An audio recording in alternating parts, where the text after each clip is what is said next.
All right, let's talk about something that completely flipped the script on the entire universe. For the longest time, the power struggle at the very top was all about the Saiyans, right? But then, completely out of nowhere, the galactic tyrant Frieza shows back up, and he makes a claim so wild it changed everything. And look, this isn't the same old arrogant Frieza we're used to, bluffing his way through a fight. This is a cold, hard statement of fact, and he delivers it with this terrifying calm. So the real question isn't if he's telling the truth, it's how. How in the world did this happen? So yeah, Frieza has officially put himself back on the throne as the Emperor of the universe.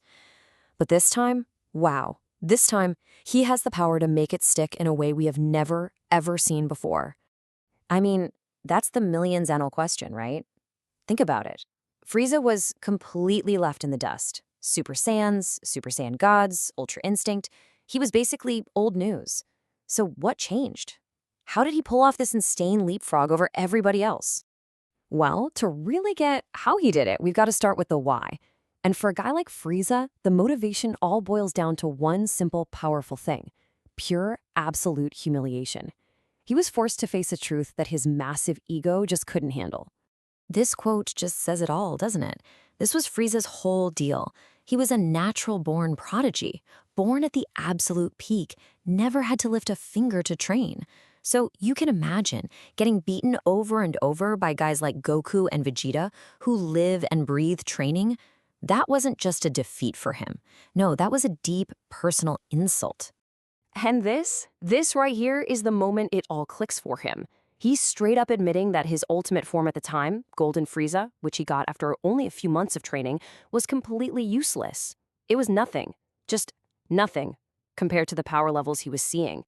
Yeah, this was his absolute breaking point. He's watching these warriors with power that's just completely absurd, and it makes him question everything, even his own right to call himself emperor.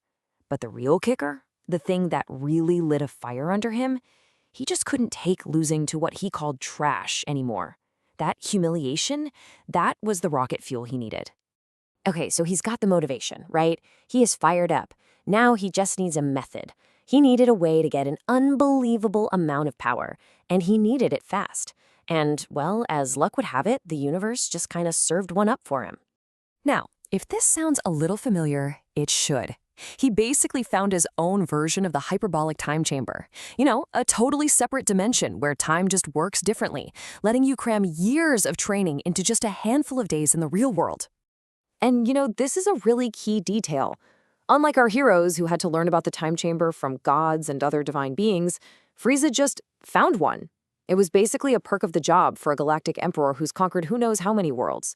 He literally stumbled on the greatest training tool in the universe just by being a tyrant. So, finding the room is one thing, but what he actually did in there? Man, that's what's so hard to believe.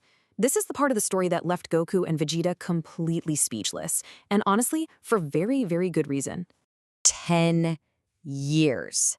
Just let that sink in for a second. 10 years. This is the guy who had never trained a single day in his entire life, the prodigy who thought training was for lesser beings. He locked himself away and put himself through a solid decade of nonstop, brutal training. And Goku's reaction just says it all, doesn't it? Even he, the guy who is absolutely addicted to training, can barely wrap his head around it.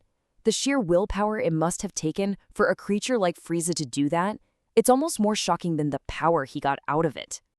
All right, so we've got the fuel from the humiliation, we've got the opportunity with the chamber, and we've got the time with those 10 years of training. So now, let's see the result. What did all of that effort actually create? And this is where Frieza goes full-on dramatic. He's just taken out Ultra Instinct Goku and Ultra Ego Vegeta with one punch each, by the way, and then he decides, you know what, I'm gonna show you what 10 years of hard work really looks like.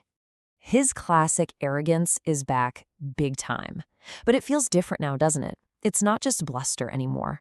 This is the kind of confidence you earn when you know, without a single doubt, that you are at the very top.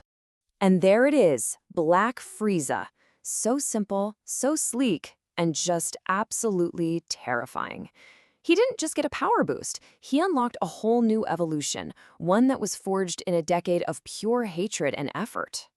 And this, right here, this is the whole point. The power gap isn't just big, it's astronomical. He calls the two most powerful Saiyans in existence losers. In that one moment, he just rewrites the entire power scale.